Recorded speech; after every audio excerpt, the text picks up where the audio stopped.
God did not stop there. He gave them guidelines. He gave the human race the parameters within which that man, every one of us, has experienced a kind of sickness, has experienced death in the family, not one, not two, but many deaths in the family due to diseases that have no onset. You know, a disease like malaria, you know where it is coming from mosquitoes. So if you can get rid of the mosquitoes, you will respect.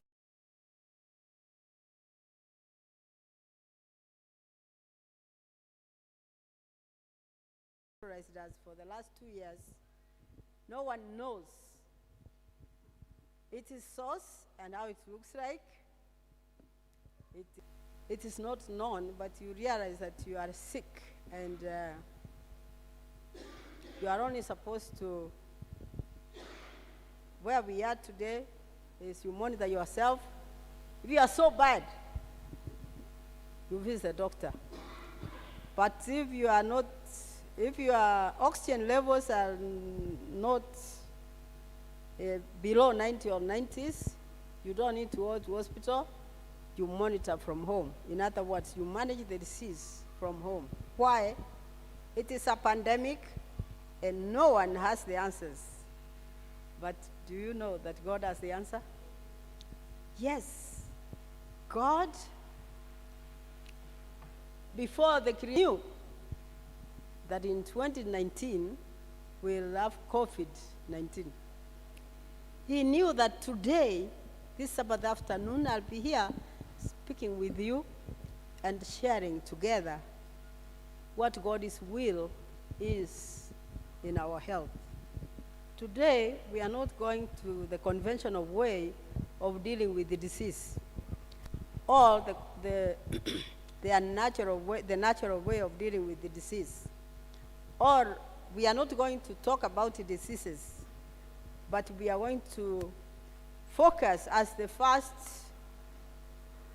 the first month of the year, what is God's will upon every human being who is on earth,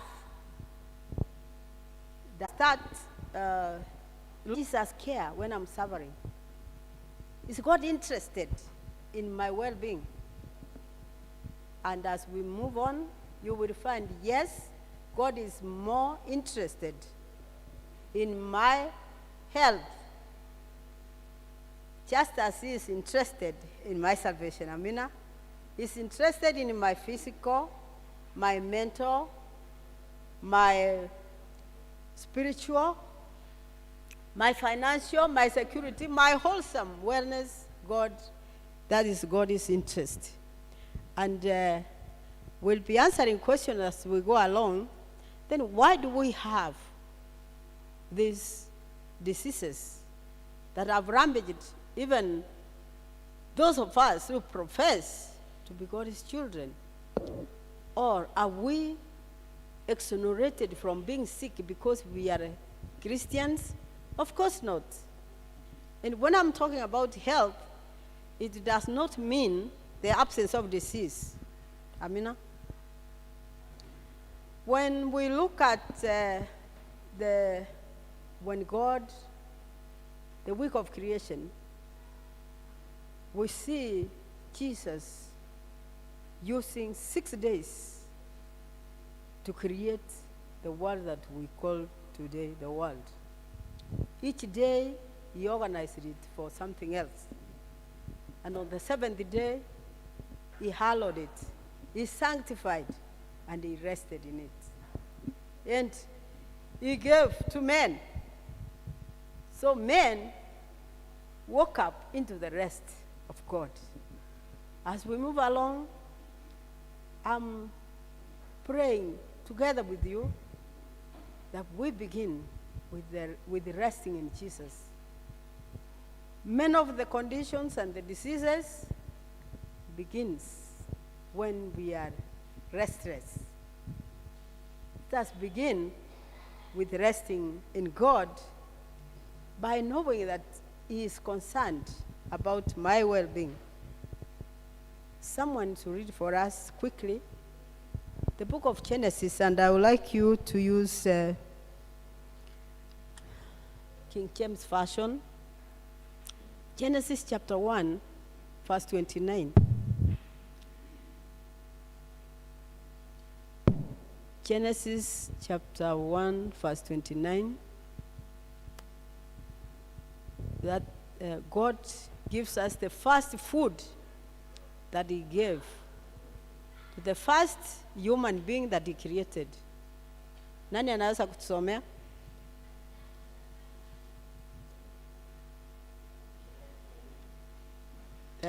Tafadhali mpatie kipasa sauti ndio tuende haraka.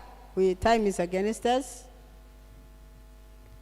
Na wanapoleta kipasa sauti, nisome version yangu inasema, and God said, see, I have given you every herb that yields seed, which is on the face of the earth.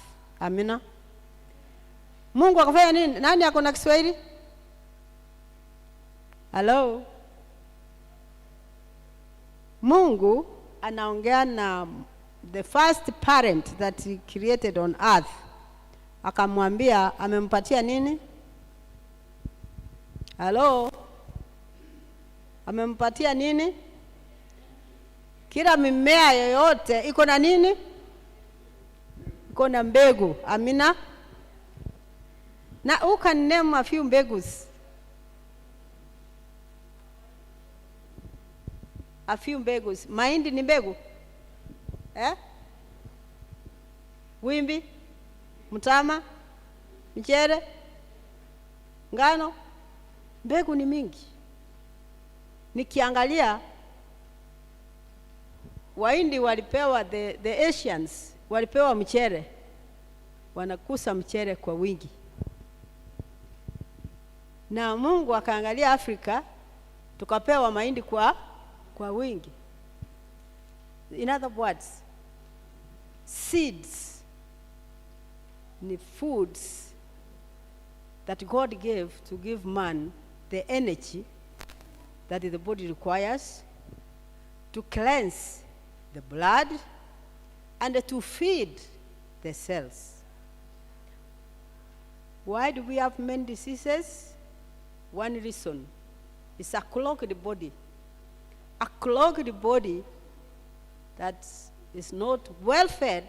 That's why diet is very essential. And diet that helps the body is a diet that has nutritional content. Some 3 years ago, we were dining with a friend of ours from abroad. And tulikuwa kiasi, watu kiasi hivi kama 20. And this particular person, I saw the choice of foods that this family took. They never took soda. They never took anything with the alcohol content in it. They never took any refined food in the choices of the foods that they picked. And at the end of the day, tulikaa na wao tukiwa very curious kuuliza kwa nini waliepa chakula mingi, hata ice cream. And I remember the husband said that for the last 40 years, wamejifunza to care for this temple of the Holy Spirit where God dwells by not defiling it with the simple sugars. And I asked, what is a simple sugar? And he said, any food that is refined is put in the category of simple sugars. It is when I knew that you can stop using sugar, lakini kama mandazi is your business on a daily basis, na hizo vitu zote ambao siko in the refined family, tuseme kama ni hapa Kenya chogo, hostess na hizo zote, if that is basically what forms your part of the food, you are clogging the body. And what does clogging cause? It causes impaired circulation. Impaired circulation yani damu haiwezi tembea vizuri, na kama damu haitembei vizuri, acid inafanya nini? Inaenda juu, kwa sababu oxygen inatembea ndani ya damu, na oxygen ndio inaleta combustion ili mwili uwe na energy. Sasa kama damu imekuwa clogged, it means that oxygen haitafika kila sehemu ya mwili, and therefore mtu analala 8 hours na bado akiingia kwa matatu analala mpaka stage ya mwisho. Kwa nini? The body is still tired. We are talking about mbegu. In other words, nafaka kamili. That is God's way of maintaining this human body that He gave us as a gift to take care of, from the book of 1 Corinthians chapter 6. Hakuachia hapo, aliwaongezea chakula. Tuendelee in the next phase of that fast. Akasema, every tree whose fruit yields seed, to you it shall be for food. Kila mti ambao unazaa matunda yenye nini? Yenye mbegu. Hiyo ni kusema nini? Seedless fruits. Tunaweza sema ndi Mungu alitoa seedless fruits. Halo, wamama tuko hapa. Ukienda kununua matunda, unaona seedless ndio inaonekana mzuri, ndio inametameta, na ndio ina appeal to the eyes. Inaongelelewa hapa? Haichaongelelewa hapa. Seedless fruits are grafted. Grafted fruits ndio sina. And if you read, because alone, the Bible says that aliona lile tunda, akaona ni tamu, hakuwa ametesti, lakini akaona ni tamu, akaona inafutia macho, na akachaswa na pride of life. Akasema afanye nini? Acharibu. Lo and behold, you know what happened? But God did not stop there. He still provided a means of man to continue to live. Verse 18 of chapter 3, God is still providing a solution. Na anasema, both thorns and thistles it shall bring forth to you. In other words, now you are going to labor, you are going to struggle, lakini sikuachi.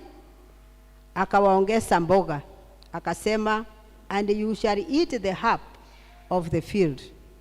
Na mtakula mboga ya hiyo ma thorns and na thistles in the field. What was it meant for? It was meant to boost their immunity.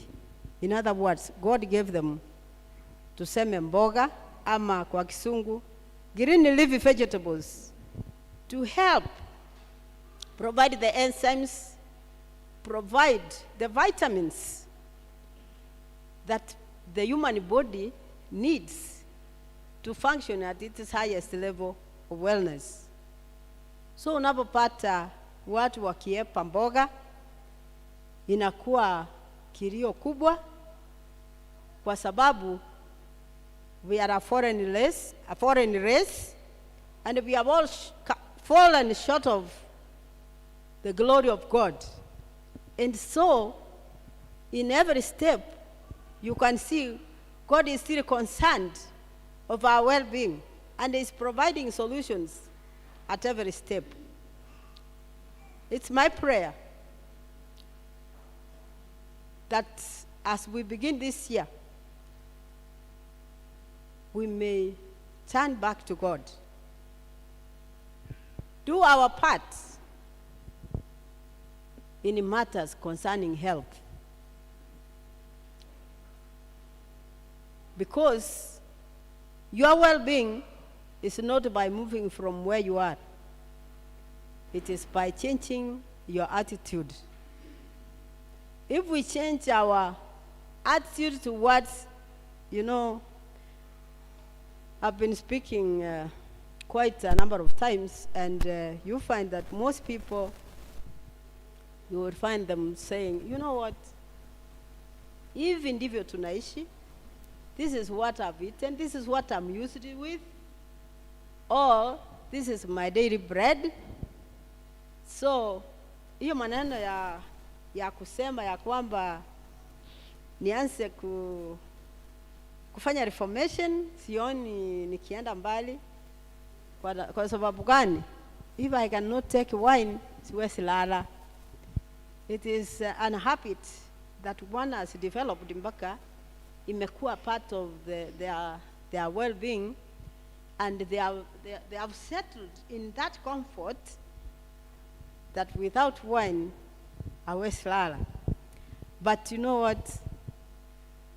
With the mindset, with the change of our attitude, and God uses many things in life to help us wake up. I want to say that I hope that the COVID-19 gave each one of us a wake-up call. Around November was last month but one. I don't know about the whole world, but the whole of Kenya, there is no part of this country that homa haikufika. You could go to the east, to the western part, to the northern, and to the southern part, and people were coughing, people were sneezing. Makamasi ilikuwa inatiririka kila mahali. Hata nyumbani mahali, you don't expect people to be even sick because they live very far from each other. But in every home, in the month of November and the part of December, people experienced a serious cold spell that interfered with so many people. And I know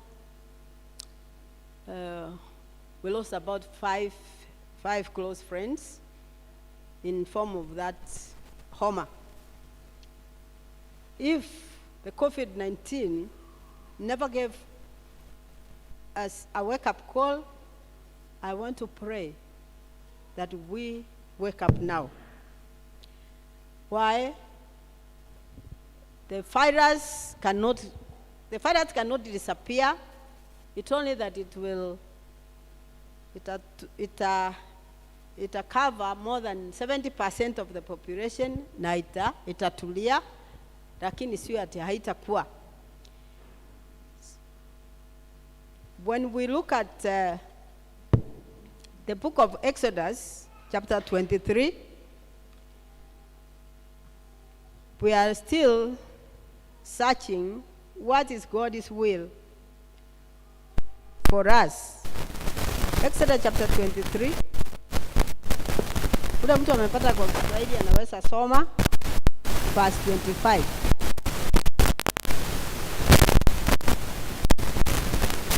It is a condition of us, and it says, so you shall serve the Lord your God, and he will bless your bread and your water, and I will take sickness away from the midst of you.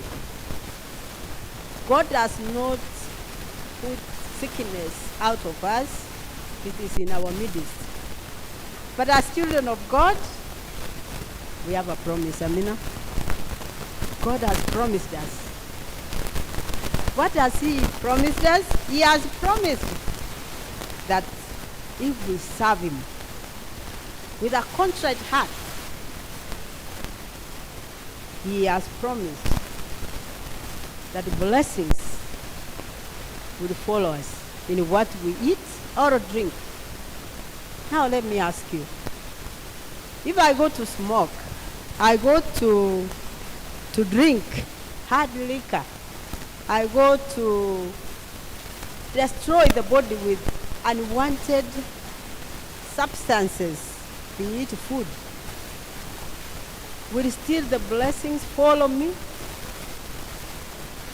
The blessings will follow me, but I'll be destroying my body. Why?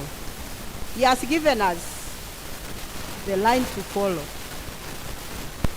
And if I deviate from that route, that means nimeweka hiyo mahitaji ya Mungu wapi? On this side, na mimi natembea hivi. Tutapatana? Hatutapatana. Therefore, God in His wisdom, He knows that we are in the midst of all these heartaches, all these diseases, and all these complications. But He has promised to save us from them. Kwa nini? When He's praying for us in John chapter 15, chapter 17, anatuombea ya kwamba siombi watoe kutoka ulimwenguni, lakini uwalinde na nani? Hello? Uwalinde na yule mwovu. God hawezi kututoa ulimwenguni kwa sababu ulimwenguni imechafuka, lakini He has promised to take care of us from this verse we have just read and from His prayer for each one of us in the book of Genesis. When you read the third book of John the letters, John the Revelator, Yohana wa 3, kusoma fungu la 2, ningeomba mmoja wetu atusomee. Naonekana leo tuna wasomi. I will still read in English. God through His servant John is talking to us and asema, beloved, I pray that you may prosper in all things. Amina. Amesema to prosper in finances only. Hello? Amesema to prosper in health only.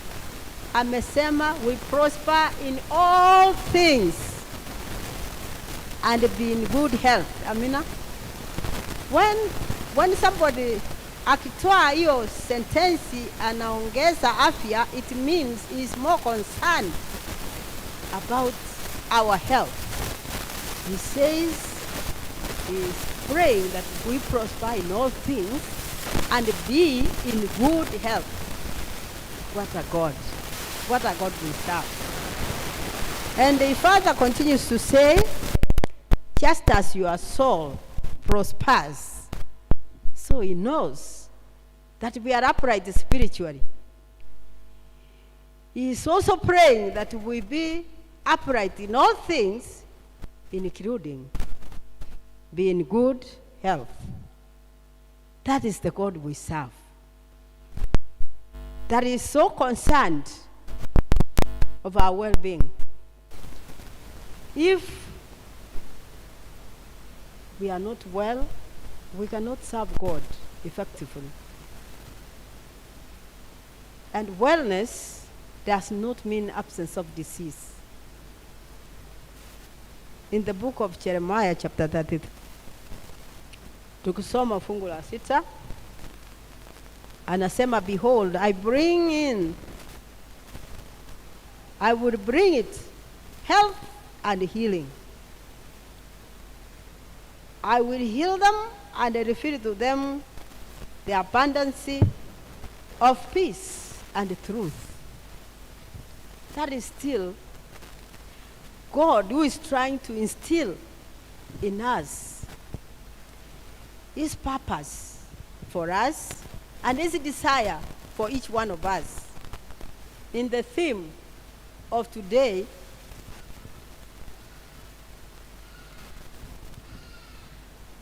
that is in the book of Psalms. It is He, God Himself, that forgives all our sins, and it is He who heals all our diseases.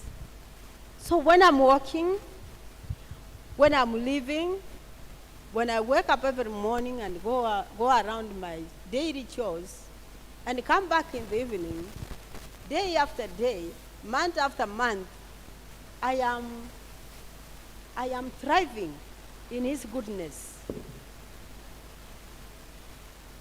If I'm walking in His directions, if I'm obeying His rules, I am not obeying because I want to be helped. He has already given me the help, and what I'm doing is just a response of what He has done in my life. Coming down out of the Word of God, we have seen what God has for us. Many years ago, when the Seventh-day Adventist Church was instituted in 1844, the message that exonerated the Seventh-day Adventist Church is the message of health reform. And it has been going on, and we were born, and we found it. When we read the books of science, we see science using the laws of health reform that were given in the 1840s in today's treatment. If you have forgotten, I can remind you a bit. When Corona hit the country it was on 17th of March 2020. That is when the first case of Corona was reported in Kenya from the United States of America, and that is when the President of the Republic, Kenyatta, Uhuru, made the first announcement of the case in the country before the lockdown in April. There is a lot that came, how we need to protect ourselves from this virus, and one of which was steam with the warm water, with hot water, right? Hello? One of which was make sure you drink enough water that is what? That is not cold. Another one was make sure you don't eat cold foods. Another one was that eat enough vegetables, eat enough whole foods to fight this as we look for the solution. It was all over in the TVs, in the social media, and even in radios. Those who ignored that message, when they were hit hard. Those who obeyed, I remember one of the PSs was during those first days, April, May. One of the PSs fainted in his office with the virus, and he was rushed to hospital. Thank God he survived. And when he was called to give a testimony, he said that you have to fight. And how he fought, he said he stopped to use chakula ya fridge. If it was in the fridge, he could bring it out, warm it, and then drink it. I listened to him. He said he was drinking 2 to 3 liters of hot water every day with lemon, with ginger, with garlic, and turmeric. He said for the 10 days he never touched the sugar. He said for the 10 days, when he could feel that he's being anashikwa, he could go down and do press-ups. It was so painful, but he must do it to survive. He said that he was running, he was jogging around his farm. He was doing 3 kilometers every day of walking and jogging. And that is a testimony he was giving on how he fought the virus. I remember people formed clubs and groups of exercising. How many are exercising even today?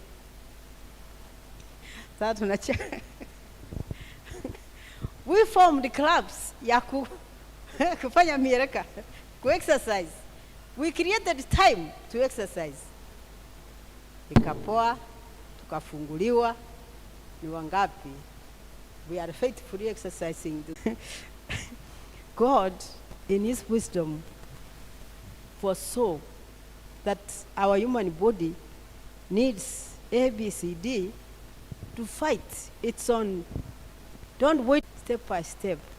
If I may talk about exercise a bit, a friend of mine called me yesterday. We were in the bank together before I left, and he told me, hey, you know what, I realized I might go with this thing.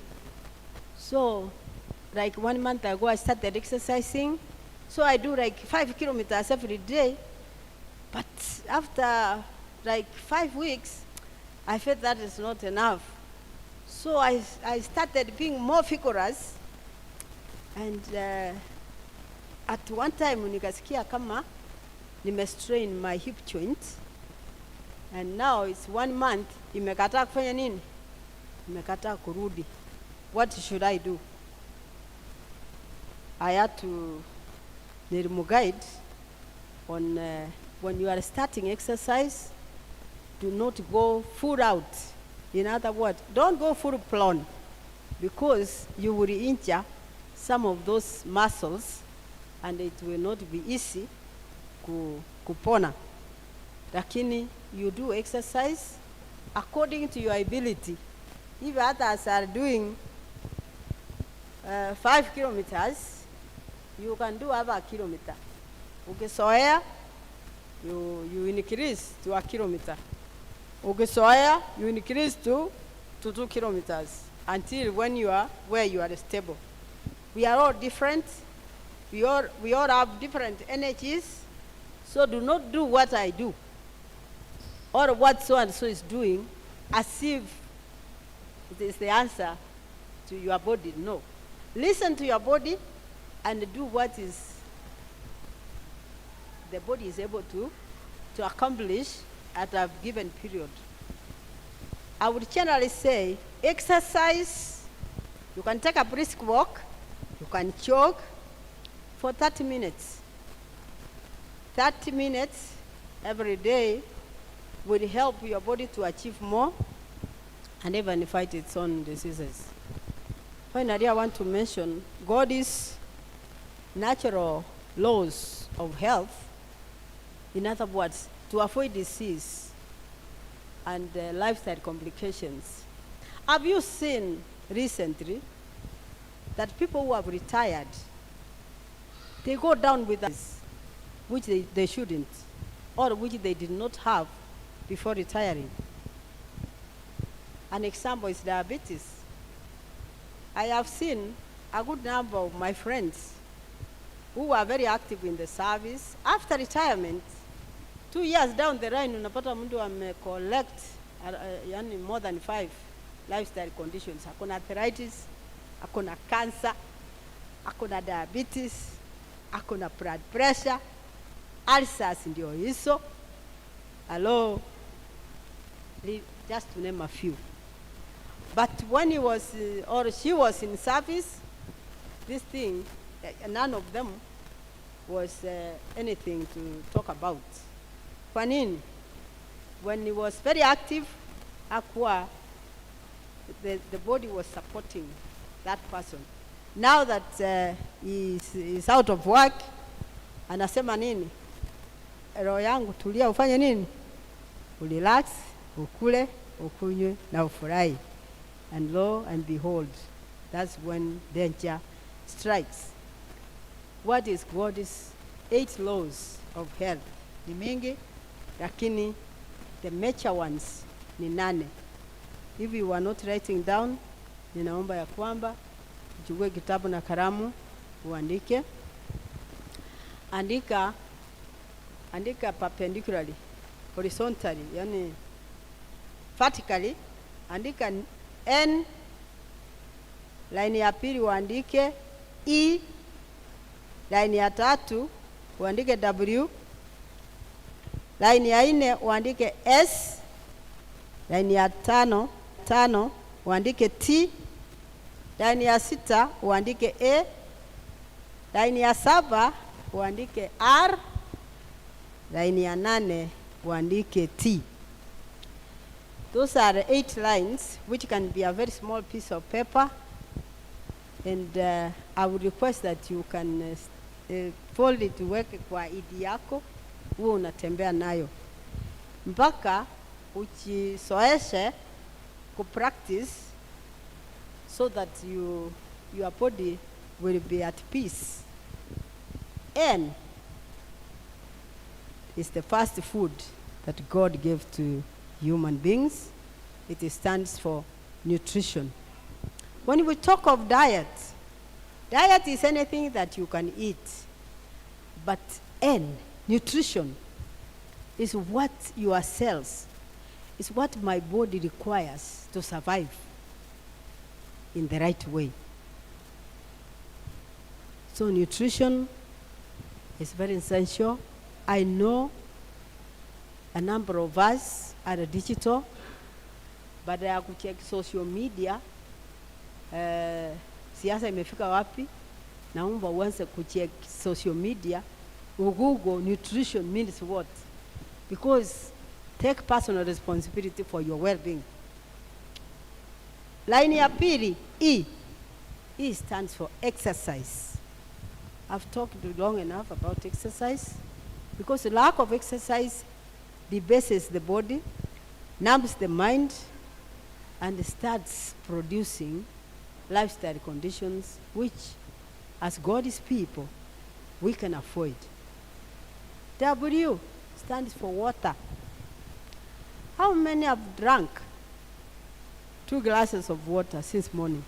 Sitaki kuuliza mingi. Bwana awabariki sana. Ni wangapi wamekunywa? Sasa ni saa 9 karibu na nusu. Ni wangapi wamekunywa glass 5? Glass 5 by now. Bwana awabariki sana. Amina, amina. Haya, ni wangapi wamefikisha glass 8 by now? By now. Najua wale wamekunywa 5, I know before 6 watamalisia 8 ama waende beyond. Water is a perfect cleanser of the blood, of the cells, of the body in general. How much water is enough for my body? You take your weight in kilos, divide by 10. In other words, you cannot give a child who weighs 10 kilos, umpatie 8 glasses of water. You are creating another condition called hemodilation. In other words, unataka umegonjesha huyo mtoto kwa kuchagua. So how much water is enough? Take your height, your kilos in your weight in kilos. Tuseme, if your weight is 70 kilograms, if you weigh 70 kilograms, you divide by 10, that will give you 7. So if you are 70 kilos, the minimum water you can drink in any 24 hours, ni ngapi? 7 glasses. How much is a glass? A glass weighs 240 to 250 milliliters. I have spoken more about water because many people ignore water until they feel thirsty. If you feel thirsty to drink water, you are messing your organs in a big way, including your kidney.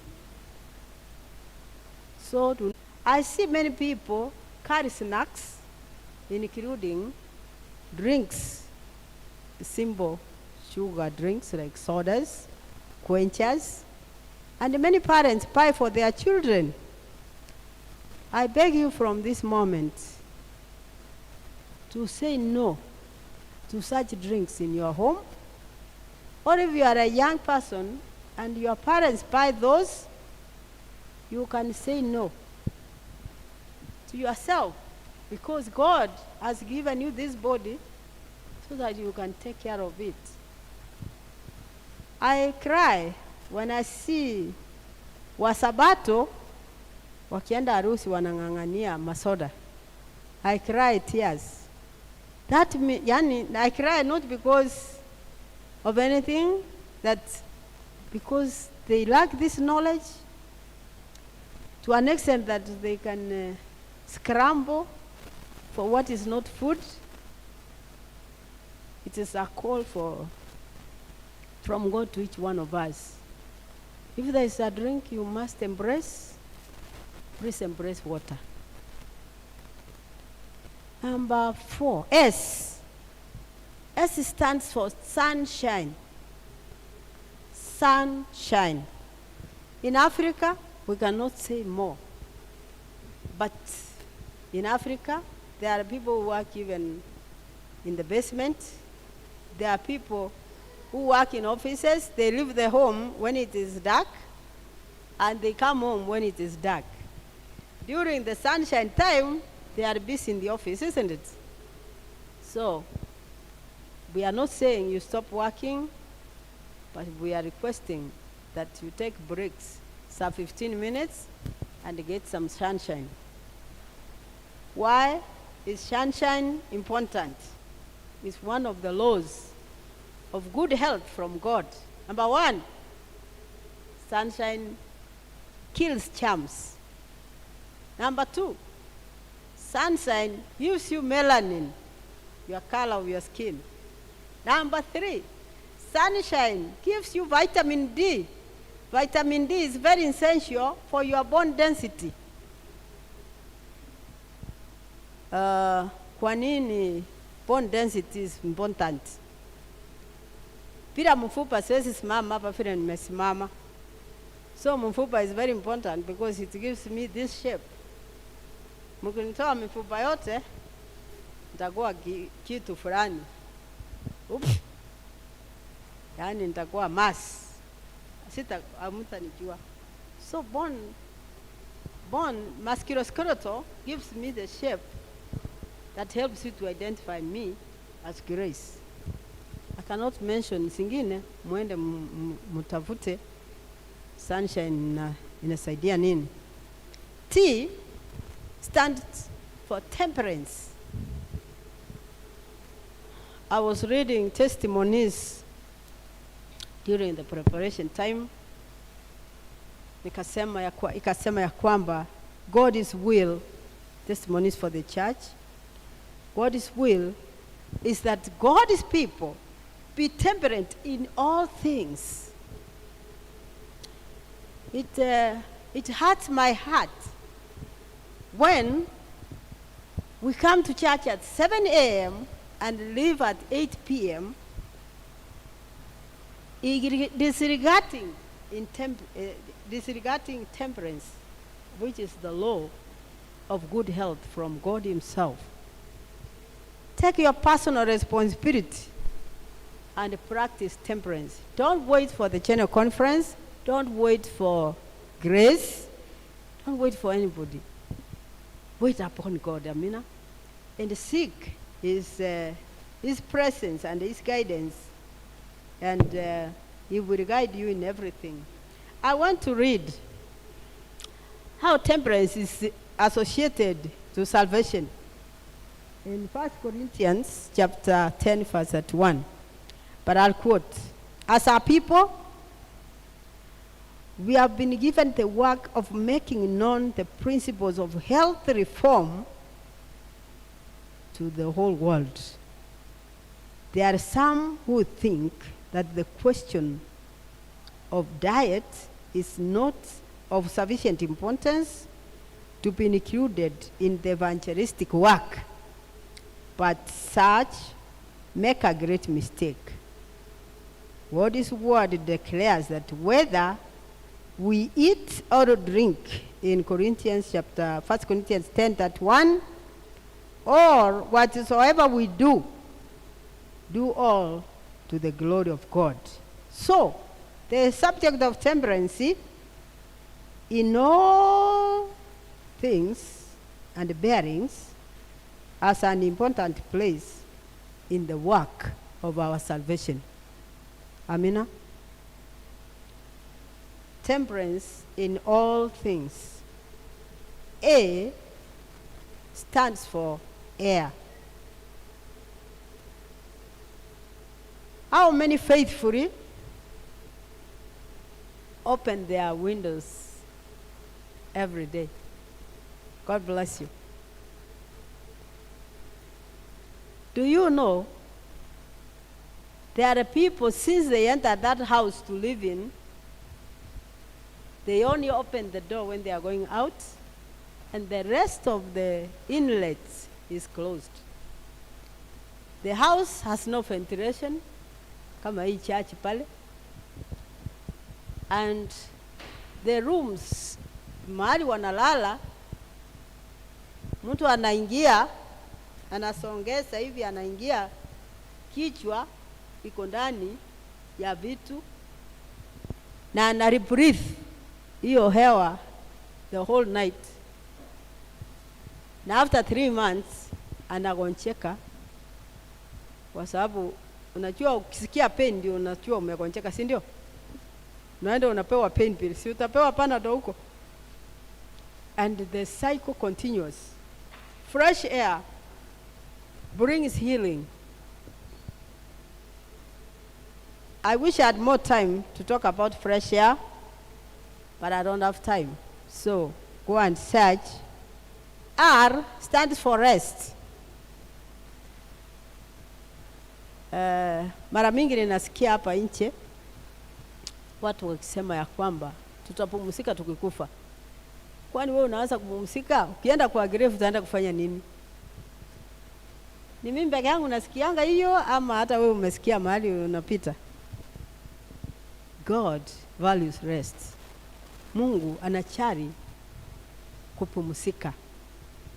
And for the wholesome wellness, we need to program our time. I can talk rest when we talk about 24 hours. We all have 24 hours a day. 8 hours you work. 8 hours you sleep. What do you do with the other 8 hours?